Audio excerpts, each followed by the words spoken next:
now bring political activist Christian Manthera. Thank you for joining us. Good to have you on the programme today. As we just heard, Marco Rubio saying the aid deliveries will show that the emperor has no clothes, a reference presumably to Maduro.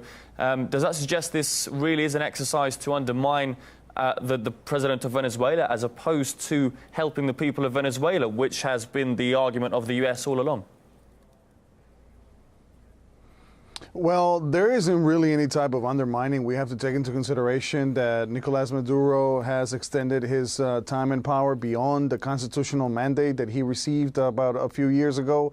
And by proclaiming the Constitutional Assembly, which obviously was not in the Constitution itself, to give him more time. And he has expired. So definitely, there's no reason to think that Maduro is the legitimate president of Venezuela. He is, in fact, staying in power beyond his term. And the fact that some people are calling Guaido a self-proclaimed president, I mean, as a lawyer, I can tell you that he has followed all the steps to become president of Venezuela, as the Constitution establishes the procedure for him to do so in an absence of power, like in this case is occurring with Maduro. So the deadline for February 23rd, I think it's the message of let the aid go in.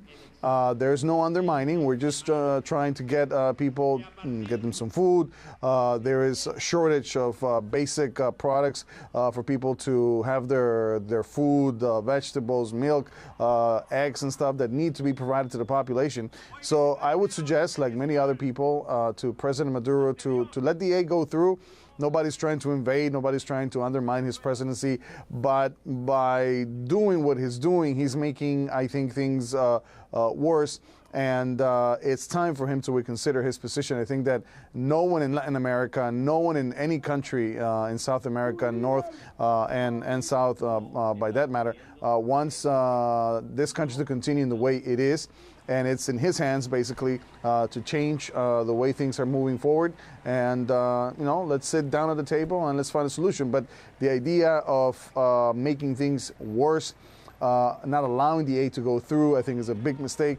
The whole world is watching, and very few allies are left in the pocket of Nicolás Maduro. And I think it's time for him to reconsider his position. Yeah, it's certainly a critical time for the country, for the people of Venezuela as well. I mean, as you say, the opposition has set the deadline for Saturday here. What measures do you think they could take if the aid is not allowed into the country? Well, I mean, I think I've said before that, Guaido has no access or control over the territory. He has no control over the military. So it makes it very complicated for him to exert any type of control over Maduro or to demand that the aid be allowed.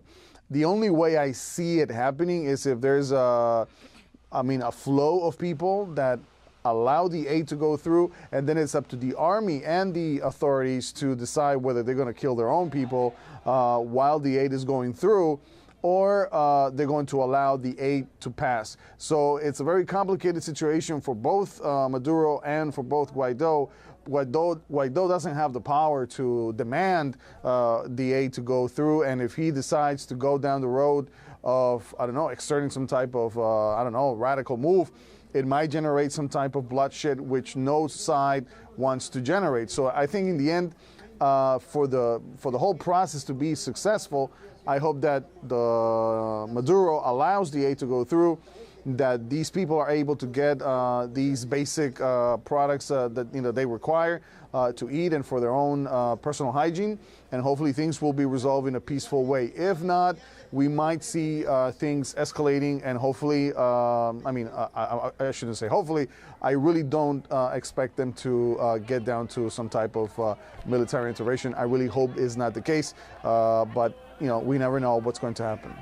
Yeah, indeed. Certainly a very tense time, and both sides, of course, hoping to avoid any bloodshed or escalation. Christian Manthera, political activist, thanks for your take today on that story. Now ahead.